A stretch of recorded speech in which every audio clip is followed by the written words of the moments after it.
अरे आने वाली पीढ़ी से जब पूछा जाएगा कि आपकी पुश्तैनी व्यवसाय क्या है, तो बच्चे बड़े गर्व से कहेंगे, अरे मम्मी मेरी रील डांसर थी और पापा कैमरामैन।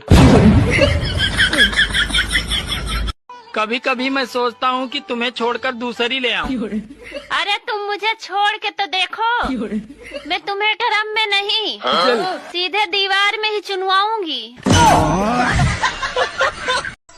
ओहो मैडम, इस दिल में आ जाओ। चप्पल उतारू क्या? अरे मैडम जी, ये मेरा दिल है, मंदिर थोड़ी है, ऐसी आ जाओ।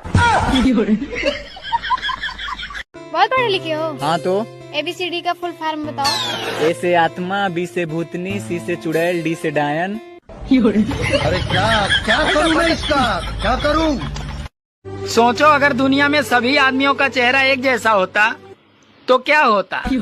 अरे वही होता जो गैस सिलेंडर का होता है, कभी इसके घर तो कभी उसके घर।